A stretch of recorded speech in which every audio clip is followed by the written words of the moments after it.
Ana, como parte del equipo de recursos humanos, tenía que definir y gestionar un plan de competencias y desarrollo, pero no encontraba una solución que se adaptara a las necesidades de su compañía. ¿Qué podía hacer? Dio con Endalia HR, cuyo software de competencias y desarrollo le permite diseñar todo el proceso mediante unas sencillas opciones de configuración.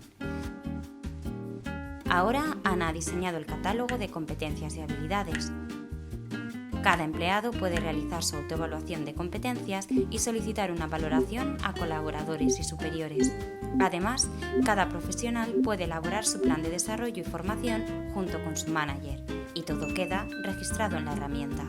Gracias a Ana y a Endalia, la compañía ha logrado el crecimiento profesional de sus empleados, que se refleja en la productividad de la organización.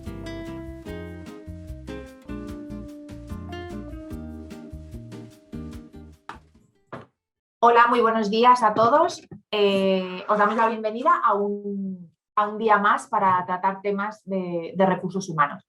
Mi nombre es Esmeralda Alexandre, dirijo en Endalia la parte de Business y Operaciones y hoy vamos a hablar de los modelos de competencias, de cómo afrontarlos, qué cuestiones debemos de plantearnos a la hora de implantarlo en nuestra organización y aquellos aspectos que creemos que os pueden resultar útiles si estáis en un momento en el que estáis valorando este tipo de modelos. Así que empezamos. Durante la sesión de hoy vamos a tratar de modelos de desarrollo de talento. Veremos mapas de roles itinerarios también para que podamos conceptualizar un poco cómo abordar este tipo de procesos dentro de nuestras organizaciones. Veremos elementos a tratar en estos modelos de evaluación de competencias y de mejoras del desarrollo de las personas de nuestra organización.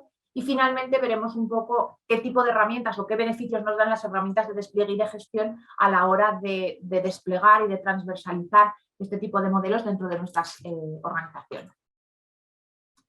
Para que nos conozcáis un poco aquellos que es la primera vez que compartís con nosotros este ratito, os vamos a poner un breve vídeo para que nos conozcáis.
Bueno, pues después de esta introducción para que conozcáis un poco más el mundo en el que nos movemos, vamos a empezar hablando de los modelos de desarrollo de talento. Al final, debemos de pensar que un modelo de desarrollo de talento lo que busca es contribuir a la transformación de la organización. Todos tenemos muy claro, o deberíamos tener muy claro, cuál es la estrategia a la que queremos llegar y a través de la cual queremos llegar a nuestros objetivos a nivel organizativo. Y al final debemos de entender que el desarrollo de las personas que conforman esa organización es fundamental para poder llegar a la meta. Debemos de encontrar el match perfecto entre las necesidades organizativas y las necesidades de las personas a nivel de desarrollo profesional. Por ver ejemplos, podemos tener necesidades organizativas de agilidad de equipos. Pues probablemente deberemos desarrollar a las personas e implementar metodologías que permitan conseguir ese objetivo de tener equipos ágiles. Puede haber necesidades de innovación, de flexibilidad, de transversalidad y luego habrá seguramente objetivos mucho más cualitativos y cuantitativos vinculados a la consecución de las metas que nos estemos poniendo. Y para eso necesitamos desarrollar talento, retenerlo también. Esto lo veremos en otras sesiones vinculadas a temas de selección y de retención de talento. Debemos de establecer una carrera profesional que les permita también alimentar esas necesidades que tengan las personas que participar en nuestra organización de evolución, necesitamos facilitar ese incremento de la autonomía. No podemos tener organizaciones en crecimiento con personas dependientes de estructuras jerárquicas, sino que debemos de transversalizar la relación y la responsabilidad dentro de los perfiles que tenemos. Tenemos que fomentar la polivalencia para poder tener capacidad también de movimientos internos en caso de que lo estimemos necesario, y mejorar la satisfacción y compromiso de las personas, porque eso repercutirá directamente en el desempeño que tengan de su propia posición. ¿Cómo hacemos esta transformación digital a través de las personas? Debemos tener en cuenta que hay tres variables que influyen en estos modelos. Uno es el liderazgo. Tenemos que tener a nuestros líderes y a la organización absolutamente alineados con las estrategias de desarrollo. Debemos esto hacerlo explícito en la cultura de la organización. No podemos tener un estilo de liderazgo con una capacidad de responsabilidad distribuida, basado en la confianza, en la generación de contexto, donde no hay muchas normas establecidas y estrictas que limitan un poco esa flexibilidad, y pretender que la cultura de la organización esté en una línea totalmente opuesta, sino que debemos de hacerlo transversal, debemos de hacer que se impregne la una de la otra. Y esto repercutirá en ese talento que estaremos consiguiendo. Las organizaciones, para analizar correctamente el talento de las personas y tomar decisiones en aquellos casos donde ni el rendimiento ni el potencial están alineados con las necesidades de la organización. Y esto es fundamental. Tenemos que facilitar que de alguna manera los equipos sean equipos con alta densidad de talento, que sean capaces de influenciarse positivamente, porque a todos nos gusta trabajar con gente muy buena, y de hecho el trabajar en equipos donde hay gente muy buena hace que individualmente sientas la necesidad, ¿no?, de evolucionar mucho más o de dar la mejor parte de ti, mientras que si estás en equipos donde quizá el desempeño no está siendo tan positivo, todos somos conscientes de situaciones en las que los desempeños de esos equipos bajan de forma drástica. ¿Cómo afecta un poco a la organización? Afecta en múltiples aspectos un modelo de desarrollo de talento. Desde el rendimiento de las personas, es decir, tener un plan de desarrollo muy establecido, que todo el mundo sepa hacia dónde tiene que ir, cuáles son sus objetivos en el plan de desarrollo, tanto si tienes esta parte más cualitativa como si tienes la parte cuantitativa de dirección por objetivos. Impacta directamente en que seamos capaces de mejorar el rendimiento de los equipos y que los hagamos más eficientes. Y por último, facilita la organización del trabajo. Teniendo muy claro lo que se espera de cada perfil y teniendo muy claro lo que cada una de las personas dentro de esos perfiles es capaz de aportar, seremos capaces también de redistribuir una organización del trabajo que nos permita ser mucho más eficientes. ¿Qué tenemos que tener en cuenta? Esto es fundamental. Para implantar un modelo de desarrollo y de desempeño necesitamos que tenga carácter estratégico.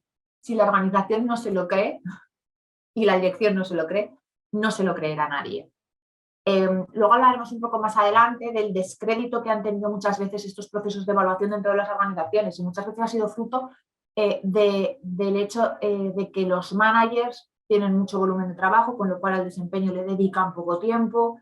A veces el evaluado percibe poca concreción o poco análisis en su evaluación, quizá evaluaciones excesivamente favorables, que tampoco te permiten identificar ninguna mejora concreta, y esto hace que al final el proceso y el modelo entren en descrédito, y es algo que debemos de evitar. Otro aspecto a tener en cuenta es cómo va a ser ese modelo y cómo va a ser ese proceso. Es decir, tenemos que empezar a valorar, vamos a hacer una autoevaluación y justificarnos el por qué. ¿La vamos a compartir, sí o no? Vamos a hacer una evaluación, ¿cómo? O sea, ¿qué competencias vamos a evaluar? ¿Vamos a evaluar valores? ¿Vamos a evaluar competencias técnicas? Solamente actitudinales, vamos a tener evaluaciones por indicadores de conducta, o vamos a hacer una evaluación por niveles. Es decir, tenemos que plantearnos muchas cuestiones en el modelo y en el proceso. Tenemos que tener claro, ¿vamos a hacer un mid-year review o pretendemos que se junten en una reunión en un momento del año y pasados 365 días no haya habido ningún feedback? Porque entonces se va diluyendo la fuerza que tienen este tipo de procesos dentro de la compañía. Otro aspecto que tenemos que tener claro es que los managers tienen que ser capaces de dar un feedback de calidad.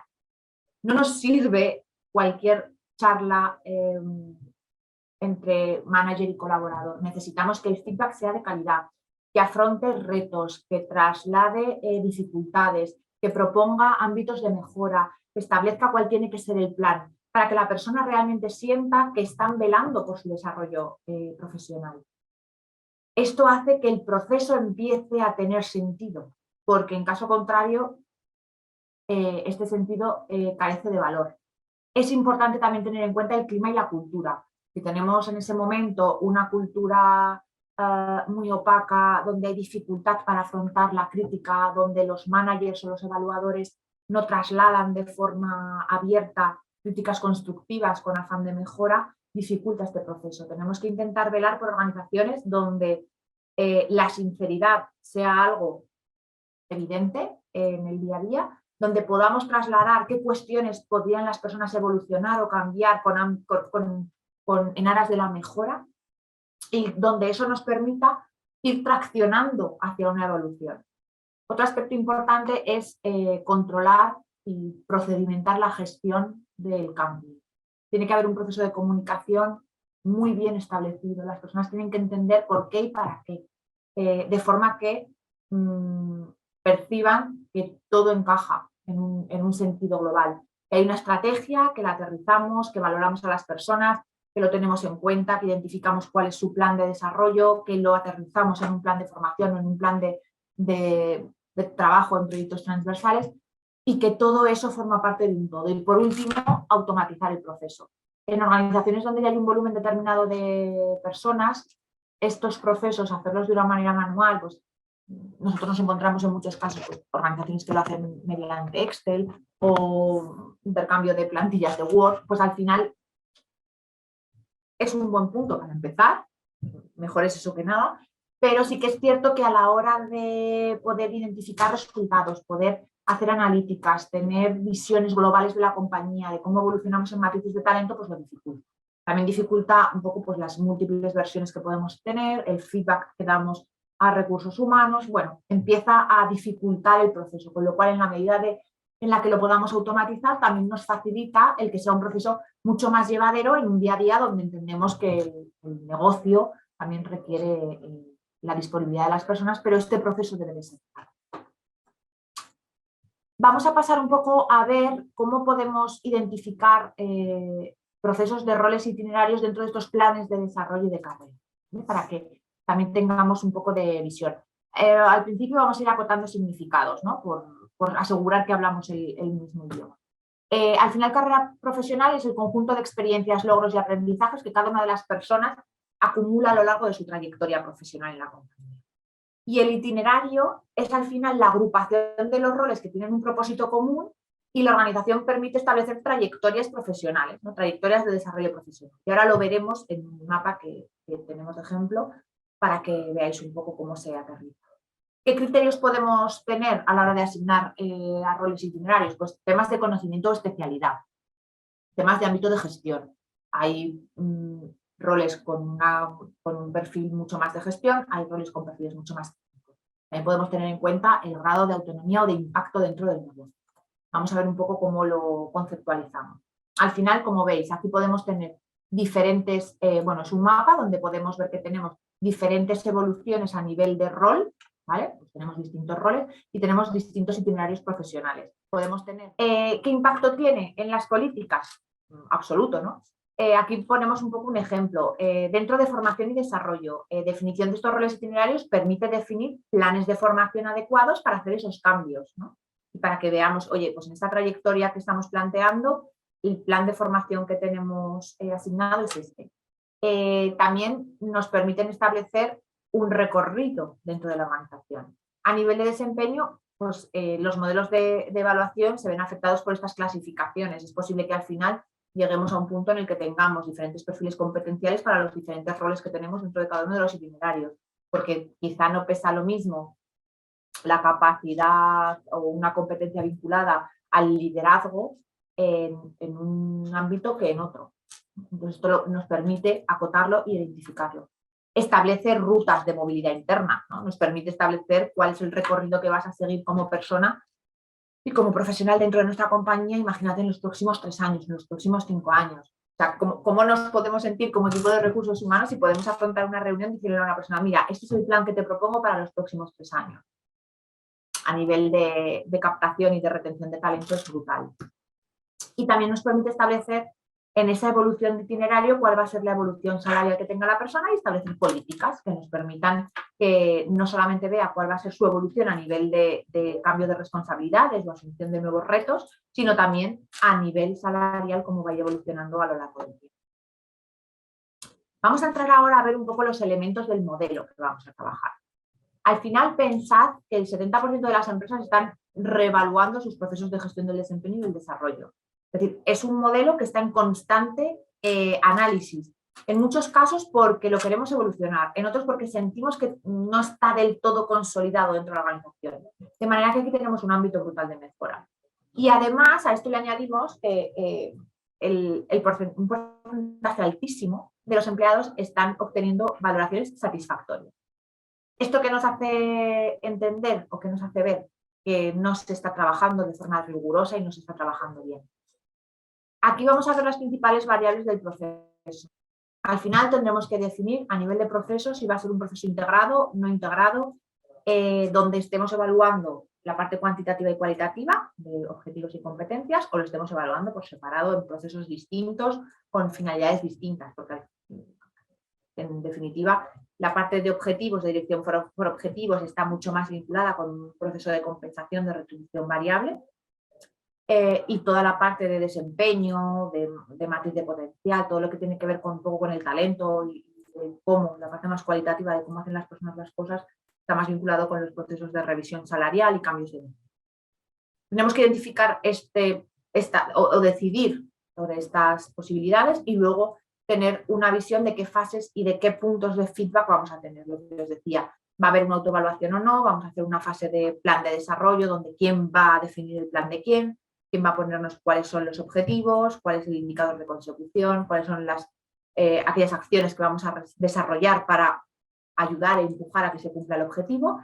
Y también identificaremos pues, si vamos a tener que tener diferentes hitos de review dentro del propio proceso, donde demos feedback, pues a veces no tienen que ser reuniones de 1 hora, es que igual el feedback, podemos hacer un feedback de 15-20 minutos con las personas, pues igual cada 3 meses o cada 2 meses, y donde se vea que vamos empujando entre todos un poco más el modelo. Lo que os decía luego, elementos que han ido saliendo. Se pueden incluir múltiples elementos, objetivos, competencias, valores, competencias técnicas que estábamos viendo o conocimientos, funciones y responsabilidades de las descripciones de puesto en caso de que las tengáis trabajadas y actualizadas, evaluaciones de potencial, planes de sustitución, ¿vale? En caso de que consideremos que son posiciones críticas y que deberíamos tener un plan establecido de sustitución en caso de que salieran, aspiraciones profesionales, cuáles son sus motivaciones y el plan de desarrollo que le vamos a establecer para que vaya evolucionando dentro de la compañía. Tendremos que tener en cuenta también quiénes son los evaluadores, si hay autoevaluación o no, si participa el N+1, si participan otros responsables, si hay un 360 y estamos incluyendo también colaboradores, equipos alineados, y estamos incluyendo también externos, proveedores, clientes, partners, etc. Y luego hay que tener en cuenta, y esto es importante, si vamos a establecer procesos de homogeneización y diferenciación. En organizaciones donde el modelo no está muy maduro, es interesante que al final, desde recursos humanos o con el comité de dirección, hagáis una visión transversal, donde se puedan hacer comités de talento, identificando pues, un poco cómo evoluciona esa matriz a lo largo del tiempo, se puedan hacer rankings de comparación donde nos obligue a listar un poco las posiciones y eso nos permita diferenciar o hacer alineaciones, es decir, intentar ser lo más normalizados dentro de la organización, porque lo que no tiene sentido seguro es que tengamos a todo el mundo con potenciales absolutamente desvirtuados. Al final, si vemos un poco todo lo que hemos visto, aterrizándolo de golpe en un proceso más o menos real, definiéndolo, tendríamos un momento de apertura del proceso donde se haría una valoración de competencias, que puede ser con autoevaluación o evaluación.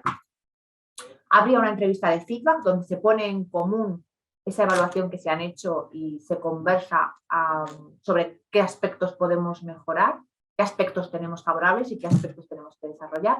Eso se concreta en un plan de acción que posteriormente podemos pasar a un comité de talento donde se puede hacer una homogeneización de esos criterios también para poder suplir las diferencias o los diferentes niveles de exigencia que puedan tener los managers de la organización y hacer esos reviews que tengamos que establecer a lo largo del año. Eso también nos ayudará a poder definir un modelo mucho más completo y mucho más sólido. Al final, el feedback continuado es fundamental y aquí tenemos un poco para que veáis una matriz que nos permite identificar ese feedback que tenemos que darle al colaborador. Si diferenciamos los tipos de feedback por si es conocido por los demás o no, y bueno, por la percepción que tienen los demás del comportamiento y por la percepción que tenemos nosotros mismos, de nosotros mismos, es decir, por la evaluación y por la autoevaluación. Identificaremos comportamientos que son públicos, es decir, yo los conozco y los demás también. Identificaremos comportamientos privados, ¿no? Identificaciones de comportamiento privado donde los demás no lo conocen, pero yo de mí mismo sí. Identificaremos aspectos desconocidos o inconscientes donde yo no lo conozco y los demás tampoco. Y puntos ciegos donde los demás perciben en mí ciertas carencias que yo no soy capaz de identificar. Esto nos ayuda también a orientar el plan de desarrollo. Para una persona, para un evaluado, lo más interesante es que, obvio que nos den feedback de aquellas cuestiones públicas, porque nos va a ayudar a ratificar la creencia que tenemos de nosotros mismos y a proponernos cuestiones para mejorarlo, pero lo que es fundamental es que nos digan aquellas cuestiones que no conocemos y que nos van a permitir de alguna manera evolucionar, porque si solamente nos dicen lo que ya sabemos, bueno, pues nos permite evolucionar hasta un punto. Pero si alguien te da un feedback lo suficientemente profundo como para ayudarte a identificar aquellas cuestiones que te van a hacer mejor profesional y que todavía no conoces, pues el valor incrementa de forma exponencial. Al final, en esas entrevistas tenemos que intentar evitar algunos sesgos que tenemos, ¿no? Y que los managers tienen. Y para eso es fundamental que los equipos de recursos humanos también ejerzan una labor didáctica en los responsables y en los evaluadores. Uno es el efecto me gusta. Es muy difícil emitir un juicio o una valoración negativa con un enfoque constructivo, pero negativa en una persona que nos cae bien. Si a alguien te cae bien, parece que es difícil decirle lo que hace mal. Entonces tenemos que intentar evitarlo afrontando las cuestiones con las mayores evidencias posibles. Si nos centramos en el comportamiento y no en la persona, nos ayudará también a afrontarlo, porque no estamos hablando de él como persona. Es decir, no es que seas, sino que has tenido una acción o un comportamiento que se ha manifestado de una determinada manera. Con lo cual, yo no te digo que seas irresponsable, sino que te pongo de manifiesto que hubo un momento puntual en el que quizá deberías de haber actuado con mayor responsabilidad en una situación concreta. Y esto, por ejemplo, nos ayudará. El que les demos estas pautas a los managers les ayuda para afrontar la entrevista. Otro sesgo que tenemos es el efecto halo. Si una persona es muy buena en una determinada competencia, de alguna manera eso impacta en todas las demás, ¿no? Si es muy buena en algo, parece que tiene que ser bueno en todo. Y al final ser bueno en todo significa no ser bueno en nada, porque no te va a permitir evolucionar. Si solamente te dicen lo que haces bien, vas a pensar que no tienes nada en lo que mejorar, con lo cual te vas a estancar de forma inconsciente. Es súper importante que los managers entiendan que el feedback de aquellas cosas que las personas deben de cambiar y aquellas cosas que deben de empezar a hacer es fundamental. Es interesante que les digamos qué es lo que tienen de continuar haciendo porque lo están haciendo muy bien, reforzarles los aspectos que consideremos que hacen bien y ya no solo en la evaluación sino en su día a día, porque hay que ser capaz también de reconocer los logros, pero sí que es interesante que seamos lo suficientemente honestos, transparentes, sinceros con ellos, como para trasladarles aquellas cuestiones que deben de empezar a hacer porque no están haciendo y aquellas cuestiones que deben de dejar de hacer porque quizá no repercuten positivamente en su desarrollo. Y eso es fundamental. Además, hay que tener en cuenta que, como decíamos, las valoraciones excesivamente positivas el obstáculo mayor para el desarrollo y el potencial. Si a alguien le decimos que todo lo hace de forma fantástica, no va a sentir necesidad de desarrollo, porque ya lo hace bien. Con lo cual, aunque creamos que estamos favoreciéndole, en realidad esa evaluación lo que está haciendo es limitarle, porque no va a tener un objetivo de mejora, de forma que va a hacer que esa persona se estanque de una manera mucho más evidente. Y luego hay algunas cuestiones que predicen el rendimiento. Tenemos que intentar salirnos del sesgo de a quién estamos haciendo una evaluación y verlo como profesional con sus virtudes y sus carencias. E intentar verlo desde la perspectiva de sacar el mayor potencial de esa persona dentro de nuestra capacidad como manager para poderlo identificar y poderlo desarrollar, porque al final es parte de nuestra misión, ¿no? Como managers, el objetivo que tenemos es desarrollar a los equipos que tenemos para conseguir de ellos el máximo potencial. Si esto lo aterrizamos un poco en un mapa de talento, en una matriz de competencia, de potencial, que en este caso es una matriz de 3x3, veríamos un poco la ubicación teniendo en cuenta dos variables. Por un lado, la contribución, es decir, la parte más cuantitativa y cualitativa de lo que estamos consiguiendo, y por otro lado, el potencial, es decir, esa visión que tenemos de cómo puede evolucionar esa persona en el corto y medio plazo. Esto hace que identifiquemos claramente, y además luego esto es lo que os comentaba antes, esto lo idóneo es que se adapte a una curva, ¿vale? Es decir, tendremos muchas personas en las partes centrales de esta matriz y tenemos que tener pocas personas en la parte en el cuadrante número 1, en el time to go, y tendremos que tener pocas personas en los líderes futuros a corto plazo. Y finalmente tenemos que ver un poco cuáles son los beneficios de las herramientas de despliegue y de gestión. Aquí os trasladamos algunas cuestiones que favorecen el que penséis el por qué implantar un modelo de competencias. Y por último, para que veáis un poco cuáles son las características o las cuestiones que pueden de alguna manera confirmar el por qué automatizar un modelo de competencias. Al final te permite diseñar un catálogo y tenerlo vivo en el tiempo, te permite optimizar los despliegues de forma que de forma transversal puedas desplegar en la compañía y recoger datos en tiempo real. Cada empleado puede de alguna manera enfrentarse a su autoevaluación de competencias y ver que sigue un proceso, ¿no? Y que está mucho más procedimentado que si simplemente le mandamos un cuestionario. Favorece el análisis y el feedback, es decir, podemos tener una transversalidad de los datos que nos favorezcan tomar decisiones con una visión mucho más amplia, no solamente de este proceso completo, sino también ver a nivel evolutivo cómo van modificándose los comportamientos y los planes de las personas. Favorece esa definición del plan integrado ya no solamente con la formación, sino integrado con todos los modelos, integrado con el proceso de compensación, con las políticas de compensación, integrado con el plan de formación, integrado porque viene de las descripciones de puesto que hemos podido establecer en las definiciones de estructura y en las definiciones de puestos genéricos. Es decir, permite tener una visión mucho más global de las personas. Favorece un seguimiento y monitorización, mientras que si estamos intercambiando Exceles o plantillas muchas veces es muy complejo, porque hay múltiples versiones, no sé si lo envié, si me lo envió, al final el email es un repositorio de todas estas informaciones y no nos permite tampoco traquearlo de una forma y nos exige tener mucha dedicación muy administrativa que tampoco lleva nada. Esto hace que se reduzcan tiempos y cargas operativas y nos permite de alguna manera automatizar informes que para nosotros sea interesante a la hora de establecer reportes a más alto nivel.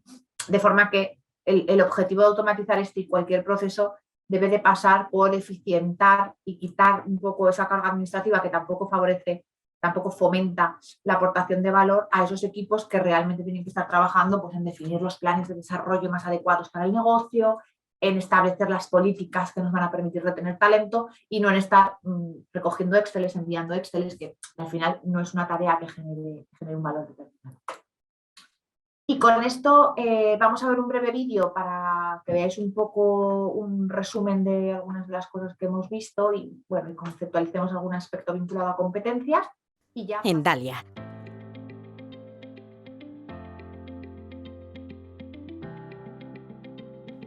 En Dirección por Objetivos, impulsamos tu avance profesional.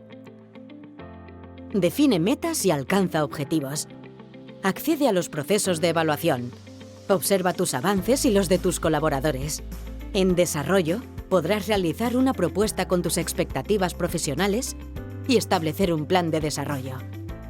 Verás todo el contenido de una manera clara e intuitiva. Un software modular adaptado a las necesidades de tu organización, con el acompañamiento de expertos en tecnología y en la gestión de talento y personas. Bienvenido al nuevo modelo de gestión de las personas. Bienvenido a tu nueva plataforma digital de recursos humanos. Pues muchísimas gracias a vosotros, nos parece súper enriquecedor compartir estos ratitos. Creo que para vosotros también es interesante escucharos entre vosotros, aunque sea a través de las preguntas. Creo que es positivo porque al final, bueno, trabajamos en mundos muy similares, en organizaciones, en negocios distintos, pero trabajamos con personas, estamos pensando en cómo se pueden evolucionar mejor, cómo pueden contribuir mejor a la estrategia que nos viene pautada, con lo cual tenemos muchas cosas en común. Así que gracias a todos por participar, os invitamos a seguir compartiendo con nosotros estos ratitos y os deseamos también para los que empecéis pronto algún descanso vacacional, pues que tengáis unas felices vacaciones y si no nosotros pues aquí seguiremos el mes que viene tratando más temas de recursos humanos. Así que tengáis muy buen día y hasta la próxima. Adiós.